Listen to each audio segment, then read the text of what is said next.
Will the secret history of one of the X-Men's oldest allies change their universe as we know it? Well, let's hop into the pages of House of X and find out for ourselves, shall we? Alrighty then, so this might come as a surprise, but this story is actually all about Moira MacTaggert. I think even if you're a casual X-Men fan, you've probably heard her name before. She's a Scottish scientist, was married to Xavier for a little bit. They retconned it to say she actually led the X-Men team with Vulcan in between the original 60s team and the much more popular Claremont squad, and she died during the Chaos War. All in all, a noteworthy character, but far from what you would call one of the more important figures in the X-Men mythos. Well, that is until now. Because as Jonathan Hickman and this story would seek to posit, Moira MacTaggert is actually the most important mutant who has ever lived. And you did hear me right when I said that too, mutant. Moira is a mutant, it's just her power isn't exactly that flashy. She has the power of reincarnation,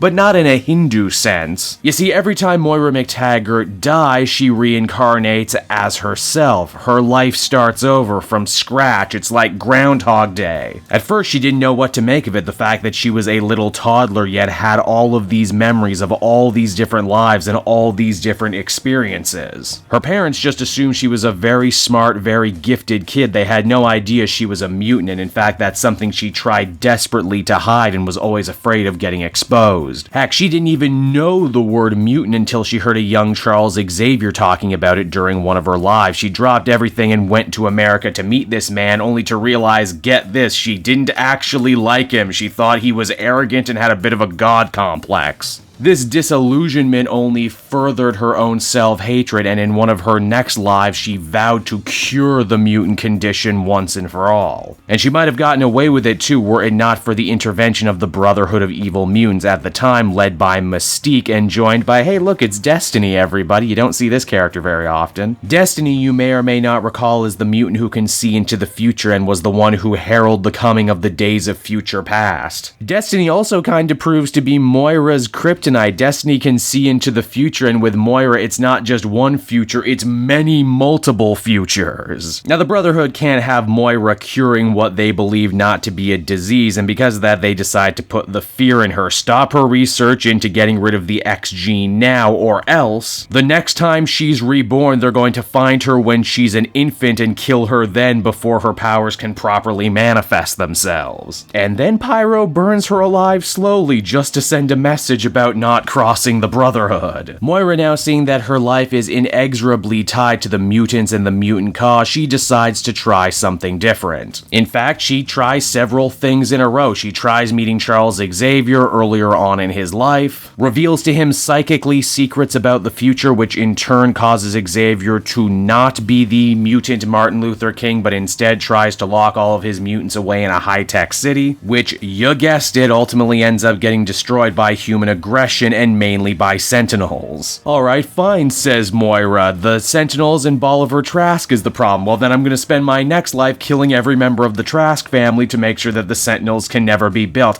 Ah, crap, AI theory is just something that happens, in one way or another we're gonna get Sentinels. Well, that's a wasted life. Alright, Xavier's too soft then. In my next life, I'm gonna align myself with Magneto, tell him about all the future horrors that will face mutant kind and cause him to attack the White House, only for him to get beaten by the Avengers and the X-Men United. Alright, Magneto is too impulsive, then in my next life I'm going to align myself with Apocalypse and help him enact his survival of the fittest ideology. Surely mutants will come out on top on that one, right? Nope, more Sentinels again. After wasting several lifetimes in a row, Moira decides to admit defeat and try something she never did before, and it's right around here the end of this comic picks up with the beginning of Powers of X. With her once again meeting a young Xavier at the fair, she opens her mind to him, he's surprised by what he sees, and it's right around there that the comic comes to a close. And so that was House of X issue number 2, everybody, and I gotta say, this is probably one of the most creative, most interesting, most intellectually stimulating superhero stories I've read in a very long time. And another example like we even needed it, why Jonathan Hickman was the perfect person to take the reins of the X-Men franchise. We've seen lots of stories about people with powers, we've seen lots of stories about new mutants and the problems that can arise from that, but here we get given what is essentially an existential nightmare of powers. Imagine if you were essentially immortal, but you were also stuck reliving the same years of your life over and over again, and every time you tried to break this cycle, it ended in horrible tragedy, not just for you, but everyone like you. Would you resign yourself to just living the same normal life over and over again, or would you try and break the cycle? I have to applaud Hickman too for choosing a character like Moira MacTaggert to carry this cross, especially because there's so many long-living mutants, and a lesser writer very easily could have been like, meh, give Wolverine these problems. I loved this issue from front to back. It was an absolute blast, a very high mark in a series that has had nothing but high marks so far. I give this one a 10 out of 10. This one was killer. Hey there everyone, it's your old pal Cape Joel again. I want to thank you so much for watching to the end of the video. I hope you enjoyed what you saw, and if you did, why not take a closer look at some of these other videos I have available from the channel. Then you can follow me on Twitter and Facebook at Cape Joel, so you're always up to speed on what I'm doing next. And hey,